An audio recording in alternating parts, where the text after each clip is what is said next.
If you want to get better at R.E.P.O, I'm gonna show you 8 tricks speedrunners use and you can learn them without using glitches. I'm gonna show you exactly how to use them and the most useful one is obviously at the end. So I hope you're joining me for the whole video, but let's not waste any more time and let's hop right in. So the first trick they're using, and this is more related to having no strength at the beginning, is loading up heavy objects or very delicate objects into the cart over here. So something like a vase over here is really hard to get into the cart without having any strength. There is a relatively easy way and super fast as well, and I'm going to show it right now. All you have to do is to take the cart and get it to the vase, and all you have to do now is to just grab it and drag the mouse towards you.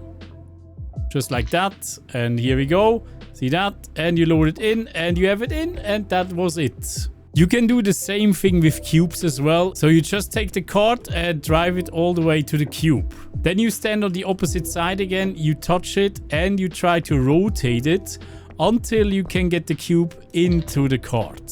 Sometimes the cube will rotate a little bit more, but usually you will get it on easily. And the second tip is more of a personal one. I switched out the mouse buttons. Normally the grab is on the left mouse button and the rotate is on the right mouse button. Once I switched out these two to have the grab on the right mouse button, my speed increased tremendously. But this is more something you have to figure out what works best for you. If you had no issues with the default setup, stay with that. For me personally, I was just so much faster opening doors and doing all the tricks that I'm gonna show you next. The third trick I want to show you is the cart boost. You can actually get the cart behind you so it boosts you forwards. And it will boost you forwards at pretty much running speed and completely silent as well. So even though you're pretty much running, the monsters won't hear it. Now there's two ways to do it. One way would be you have a pretty high mouse sense and you could just swing the cart behind you. You have to have a strong grab on it, by the way. The weak grab doesn't count. So you just try to grab it and swing it on your back, and then you just try to move forwards with it. The hard part is to keep the cart behind you so it's always behind you and not getting on the side of you. Right, and you can even go around corners with that. See that? And now the cart actually got in front of me. Let me try again. You swing it and you try to stand in front of it. See that? Now we are getting boosted. We're getting boosted. We go around the corner as well over here.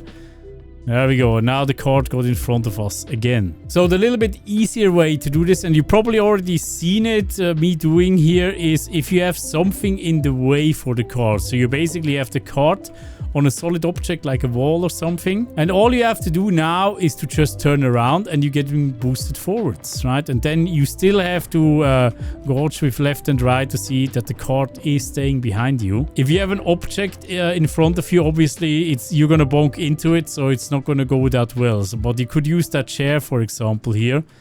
You just put it on the chair, you turn around, and then you're getting boosted forwards. Let me try again here on this wall here. This here works way better, see that? Oh my god, what is happening here? I guess we have a party here, guys. They don't want us to enjoy our little learning session here, I guess. I quickly loaded up a keyboard mouse overlay for you to see what I'm doing to stay in front of the cart. So I'm turning it again and trying to stay in front of it just with left and right, as you can see, and it not always works. Let's try it again over here. There we go. As you can see, you need to steer against it kinda, so you can stay in front of it. It is pretty hard, and eventually the cart will come in front of you again. So the fourth trick is something I showed you in my cart video, and that is using the cart as a shield. The cart can literally be used as a shield when you crouch in front of it. And especially enemies like the huntsman cannot hit you behind it. But what can I use this for, you might ask? Let me show you. So let me get a huntsman in here. Spawn hunter. Here we go. Here he comes. There he is.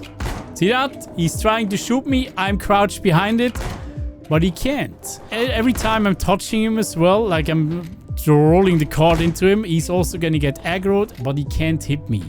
I can also touch him, but he can't hit me, right? I'm not gonna die here. I'm totally safe. And the cool thing about this is I can even rotate him. So he loses his balance just like that. See that? And then I can even try to hit him. There we go. Let's try it again. I could try to lift him. Whoop. I just hit him. I just hit him with the cart. Let's go. Let's do it again. Over here. He tries to stay on there. And we hit him. There we go. And another one. And another one. And we can even kill him like that, right? We rotated him so he lost his balance. You can also obviously do this with stairs. But there we go. we just kill them.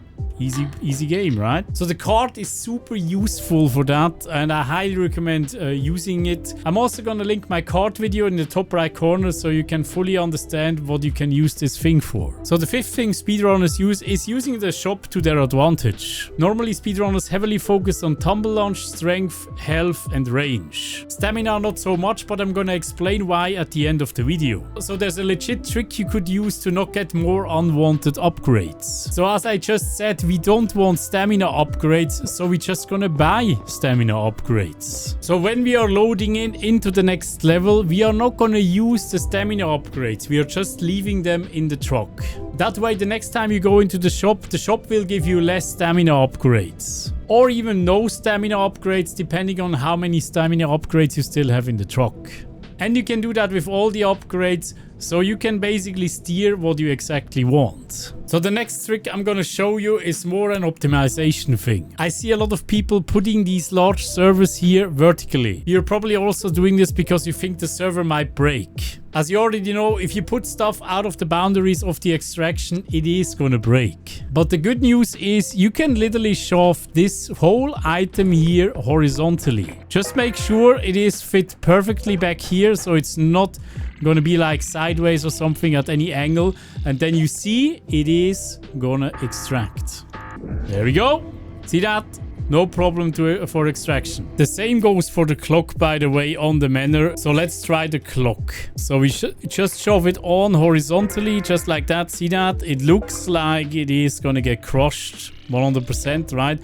But see what happens. Is it gonna sell? It is 100% gonna sell. And this guy is so happy that we were able to sell it, right? So I told you before that we don't use stamina upgrades in the speedruns. The last two tricks I'm going to show you is why we don't save up for stamina upgrades. So if you think about it, in speedruns you always be running, because obviously you want to go as fast as possible. So you're literally always at 0 stamina anyways. Now you could obviously also just walk and wait for the stamina to slowly recover. The problem is, look how slowly it is actually recovering.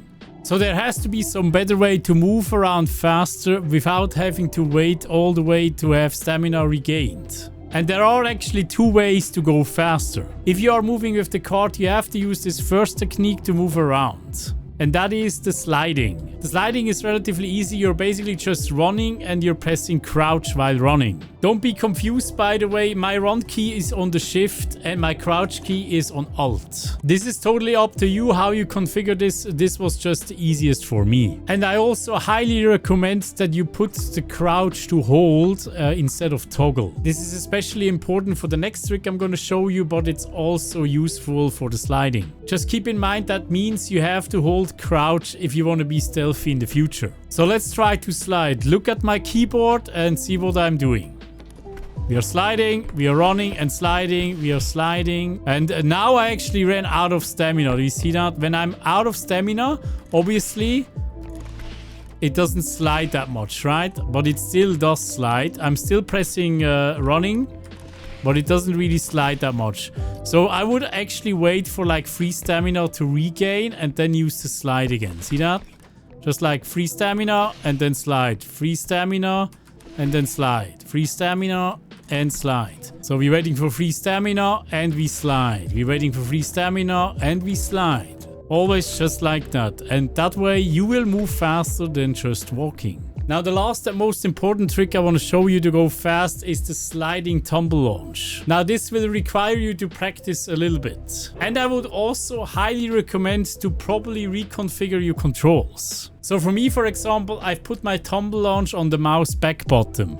So as you can see on the mouse over there, see when I'm pressing it, this is my tumble launch, right? This is where it is at. And if you don't know which control it is this one right here. So it is super useful to escape enemies, and it is also super useful to get back from the last extraction to the truck. Now usually during the run you get something like 3 tumble launch upgrades. You can also do this without any launch upgrade. It's just gonna be not as impactful. But 3 upgrades is a pretty good value because everything above 3 can be really really dangerous, especially when you have pits around. As I said before, tumble launch is basically just a combination between sliding and tumble launching. But there's also something in between that you have to press. And that is the jump button. The jump button on my setup is obviously on the spacebar. So what you need to practice is to slide first, then jump, and then tumble launch forwards. You can also aim with your mouse a little bit upwards, so you do a little bit of an arch flying. So let me show you how this works. We are sliding, we are jumping, and we are launching forwards. Again, sliding, jumping, and launching forwards. And I'm doing it one more time, sliding, jumping, and launching forwards. And we are standing up immediately. Usually I just press the space bar and you're standing up immediately again. Over there is actually a pit. Let's see if you're falling into it if you're launching like that. And we are standing up. See that? I was able to stand up before I was falling into the pit. But obviously, if you have more launches, this might end up in the pit. And the cool thing about this is you can even use it with the previous free stamina as well. So you're waiting for free stamina. We are crouching and we are tumble launching, right? There we go. Here again, we are moving forwards. Obviously, if you're bumping into something, it doesn't work that well. Over here again. You can even slide sometimes. That works as well, obviously. You can even tumble launch over pits if you are brave, like me here. Technically, if you are super brave, you can also jump over these, right? Like this. Over there. Over here, for example, right? We go there. And we just jumped over the pit. Like nobody sane would actually do that. I loaded up another save with only 2 launch upgrades, so you can see what it's like with only 2. So let's hit it. We are launching just like that. See that? You can still get really far just with 2 as well. Like 3 is just so overpowered, really. But this here, like 2 works really well. As I said, 3 is like the sweet spot, obviously. So I would highly recommend going with 3. So let's go just over there with just 2. There we go. See that? We are getting there really fast. And it's amazing. We don't even have any stamina and we're already back at the truck over there. You should especially pay attention to where you're pressing jump and when are you pressing the tumble. Once you get this down, it is going to be very easy for you to tumble around. Let me know in the comments down below if you have any questions about that or if you have found something else that that speedrunners could use to go faster. Thank you so much guys for watching and I hope to see you in the next one. Bye bye. Oh. All these patrons, thank you so much guys for your support. Mwah. Big schmouts.